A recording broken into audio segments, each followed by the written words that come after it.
As a landlocked and land-poor campus, it's extremely important for UNCG to preserve as much of our green space and natural space as possible, while we also address very critical issues about infrastructure. And the Peabody Park Restoration Project is a great example of what happens when you bring together a team of faculty, designers, and facilities people to address this problem from an interdisciplinary and teamwork approach. This is a really special project for the university. Peabody Park is a teaching environment and a learning environment for students. There's nothing really like it. Springtime is a great place to be with the large trillium to the dogtooth violet patches that no one really even knows about. And the pathway and the bridge will give opportunity for many more students to see that without disrupt the environment, and it's going to be here for generations to come.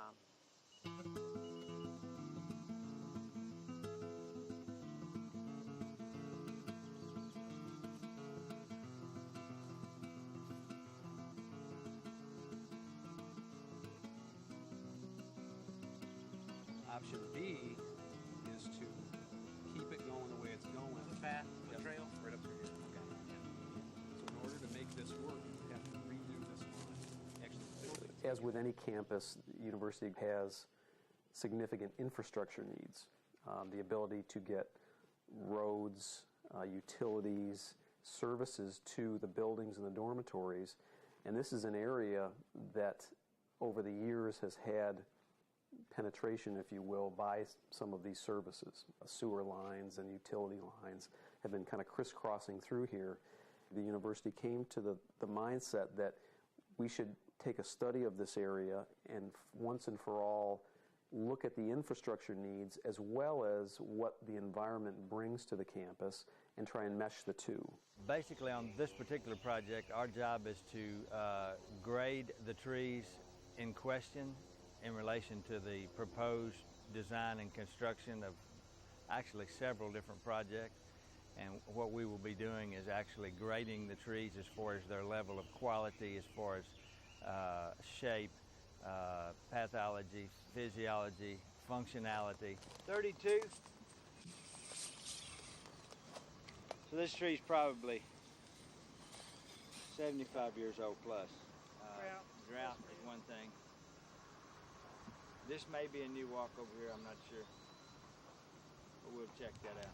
Okay. One of the reasons we're tagging these is we want to identify, first of all, we want a numbering system. We also have the data that goes with them as far as the diameter, the grade of the tree. It's horizontally and vertically located with the surveyor. So with engineers, architecture, landscape architects, anybody who wants to review this data, they can intelligently design around the actual physiology of this tree. It's surveyed in at the right place, so you know where to put the walks, whether you can cut, fill, or what have you in relation to that critical root zone. So if you have this foundational information, you can intelligently design around a tree or a community of trees, and you have an organized approach. Okay? See, it's got dead wood and everything broken out.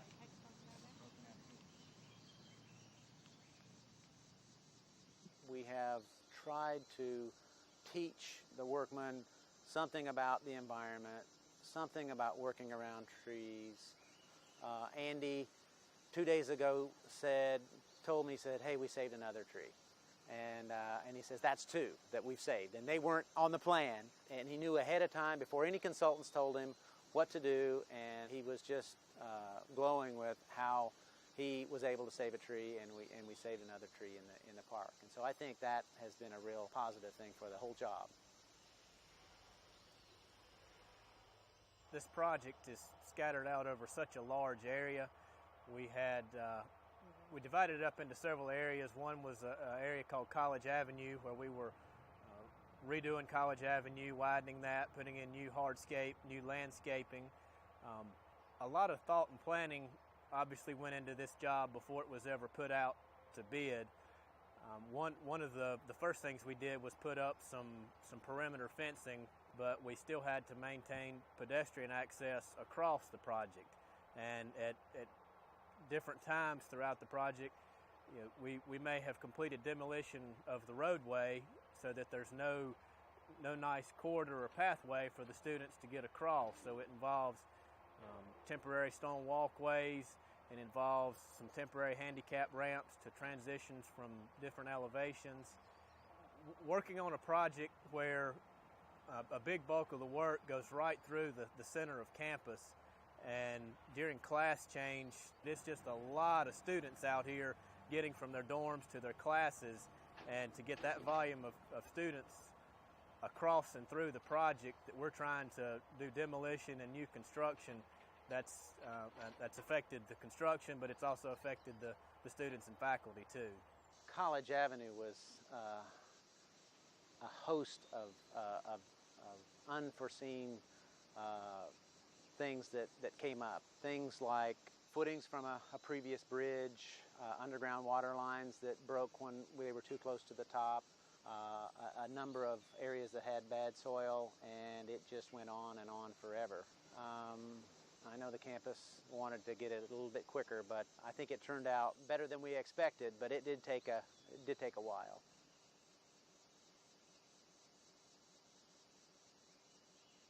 Well, on this project, we're removing some old steam lines and installing new.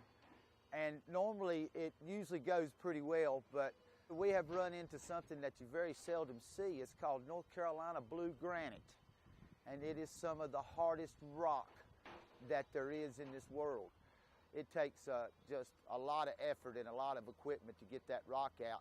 And working in Peabody Park is a great challenge just because we have to work around the trees and the animals.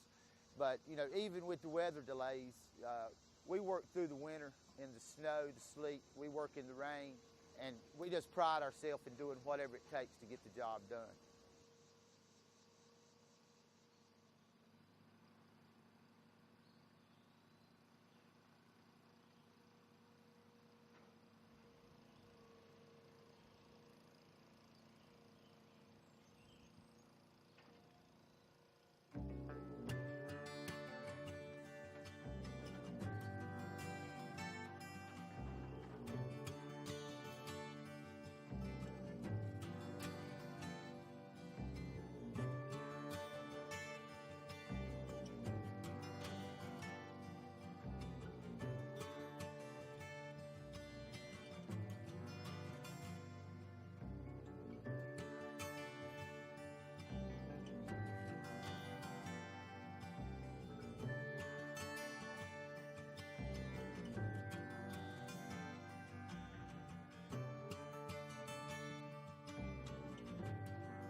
this project allows a consolidated vision going forward for the next 20 to 50 years of what is needed in this area, in this very special environment.